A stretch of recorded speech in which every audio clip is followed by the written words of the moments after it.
first and foremost, congratulations on your Grammy nominations. Thank you. Including Album of the Year. Thank you. I know The Emancipation of Mimi. This has to be very gratifying for you.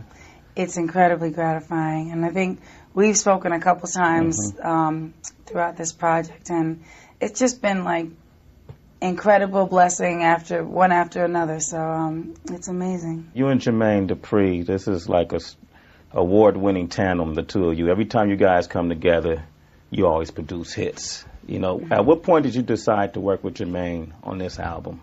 Well, I always want to work with Jermaine. I've worked with Jermaine on every actual album that I've done.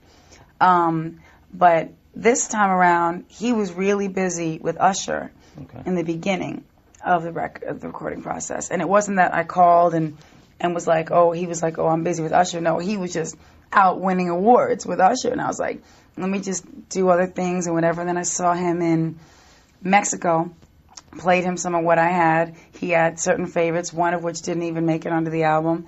And we were planning on working together. And finally, I was like 15 songs deep into the record.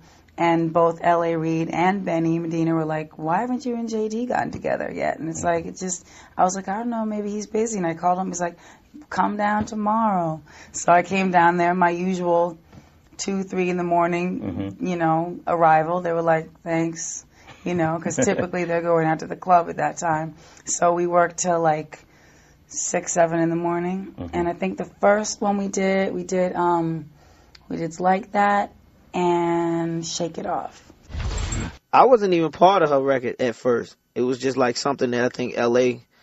was determined to do. He's like, yo, you just gotta go. This is what he tells me, that one of his favorite records is one of the records that I did for her, which was Always Be My Baby. A long time ago, that's one of his favorites. And he was just like, one of the biggest records you ever made was with Jermaine, and he's not on this record. So he sent her to Atlanta, and we got in the studio, and, the first record we made was Shake It Off. I think that was the first record we made. And then the second record we made was Can I Get Your Number? That was the second record. And then, she went back home and played those songs, and L.A. was like, y'all seem like y'all got something. Nobody couldn't tell me that Shake It Off wasn't going to be my first single and my favorite song. And all my friends were like, you got to put that song out first, just from the demo. And I was like, I know, I love it. I don't know what to do.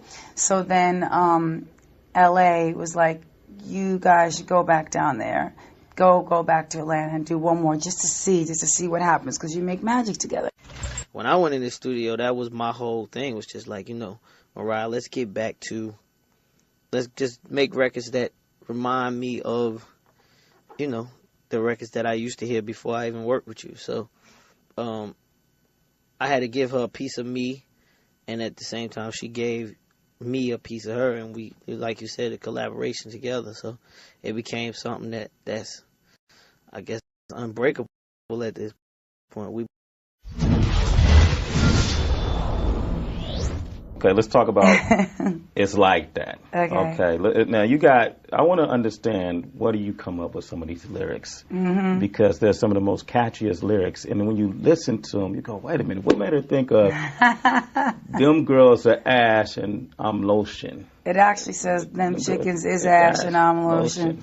Well, we were sitting around basically having jokes. Like, I never thought, I put so much time and effort into my lyrics usually, and usually I'm alone, like I said, on a beach, just writing and scribbling things out and going over and over. But when I do get with people that I like to work with and to collaborate with lyrically, it's cool, particularly when it's like from the school of like people that do rap music as well, because, obviously I'm a big hip-hop fan, but also it's like a different perspective and a different like take on things. So I was sitting there and we're just joking around, and Jonte Austin, who also worked on the song with us, I think everybody else had passed out at that point, and we were sitting there on the beanbag chairs. Jermaine has these beanbag chairs in the studio, and we're like making up stupid stuff just to entertain ourselves at this point. And then Jermaine came back in the room, and we're all sitting there going, something about ash and lotion. I don't even know how it happened, but it was like, okay, here's the rationale. We're not saying we're not calling somebody ashy. We're actually saying you actually are ash and we're lotion. So basically, like, you are the antithesis of us. Like, basically, we're talking to the guy, like, I'm talking to the guy, like, them chickens is ash and I'm lotion. You need to get rid of them and I'm the antidote. It's just to make the girls going out to the club that night feel good. I look at it as a feel-good lyric. Like, you're getting ready to go out, you're in the mirror, you don't know about this because you're not a girl. Guys just get dressed and go. Girls, we take time, we put on music we want to listen to, we get the makeup together, you be in the mirror like, them chicken is ash and I'm lotion, you know, getting ready to go out. I was like, we need to inspire the girls. You know what? Never did I think after all these years of writing songs and being like, no, I can't say that. No. That the them chickens is ash and I'm lotion is going to be the Grammy nominated song. That's great though. However you get it. You know what? It's fun though because it's like the real me having a good time, and that's what's really cool about it. The Calgon lyric. JD, just like what it said, just like the Calgon commercial. Because he was saying, I gotta get away, and I was like, I like that, but I think maybe we could like come up with something a little more like specific. So we went back and forth and came up with I gotta shake you off, I gotta shake it off, and so many people are telling me like that's their favorite song because it can apply to a girlfriend, a boyfriend, a life situation, a job, whatever. Like, just you got to just shake everything off. So when he was saying "got to get away," I guess that probably inspired the Calgon "take me away" thought to come into his mind. I was like, JD, and Bow Wow was in the other room, right? So I was like, JD, people don't know Calgon "Take Me Away." That's from like 1901. I'm like, we were babies. Like, what do you? Nobody knows. Don't nobody know that anymore. And he was like, yes, they do. We're gonna bring it back. And I was like, all right, we'll see. So I went in, and Bow Wow was in the room. I'm like, Bow Wow, do you know something called Calgon "Take Me Away"? And he was like, I think Snoop. I know it from Snoop because Snoop used it in his song. So I was like, all right. Bow Wow knows it. So he knew what it was? Bow Wow knew what that was? He didn't know what it actually was. He just knew that Snoop used it. Okay. Shake It Off was called something else. And I can't remember what the song was when we first started making the record. But it wasn't Shake It Off. It was something else.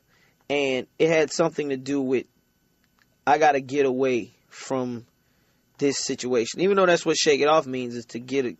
I got to let it go, get away from me. But it was something closer to meaning get away. And only thing I could think of when the get away type of thing at that point was just like Calgon, take me away.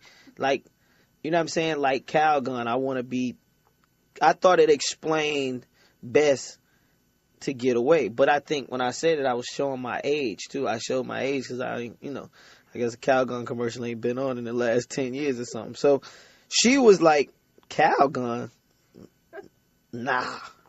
Nah, she wasn't with the Calgon line. She actually was like, it's too like, oh, don't nobody say Calgon no more. And maybe it was a vintage, but I think it was a vintage line that became something that people was like, what is Calgon? You know what I mean? Bow Wow didn't know what Calgon was. She asked him, he said he thought Snoop said something about it before, but I think he was thinking about Calvin. And I don't know, it just, the younger generation, they ain't understand. So finally, in your opinion, in comparison to your previous albums, what separates the emancipation of Mimi from those, and why do you feel like it resonated so well with radio and the audience and now the Grammys? I feel like timing is really everything in a lot of ways. I do feel like I had to go through some struggles and learn some lessons and kind of be publicly stepped on in order to be embraced in a lot of ways, because that's just human nature. But aside from that, because if it were me, like if I had to rate my own stuff, I definitely still love Butterfly as an album. I think, not to be like, whoa, I'm so ahead of my time, but perhaps it was a little ahead of its time, because songs like Breakdown and songs like, even like, I did a duet with Drew Hill on that record of a remake of The Beautiful Ones, and Baby Doll was still one of my favorites. I was playing it the other day when I was getting ready, and Tasha, who was doing my hair, said, oh, is this something new you putting this out? I'm like, no, this is from Butterfly, but they never released it. So it's like a lot of those songs that to me are like my favorite little gems never got put out. Even like on an album as big as Daydream, I was still under the control of a huge conglomerate that didn't want me to go to urban. So even after 3 huge hits, Fantasy, which the pop people were only allowed to know it was a pop song. They didn't know the ODB version. Now everybody knows that because, you know. That was the version. Right. But to the Suits, that wasn't the version. Okay. So, you know, and then One Sweet Day and then Always Been a Baby.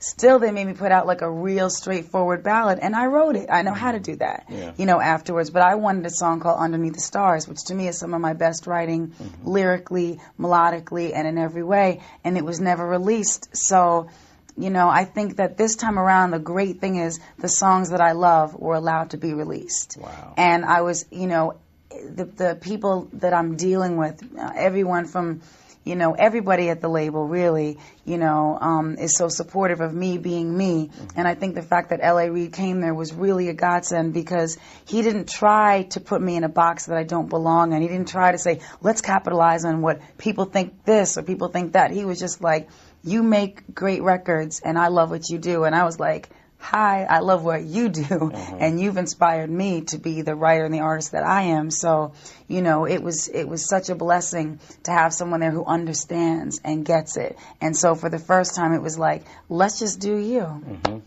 And all the ducks were lined up, and here we are, right? Here we are, and it's a blessing. Truthfully, I believe that it's about faith beyond and above and beyond everything. It's about never losing sight of the fact that God put you through everything you go through for a reason. And if you don't lose faith through all that, you make it through and your blessings will be even more abundant than ever before. Well, thank you very much. Thank you. All right, good luck at the Grammys. Thank you. Okay.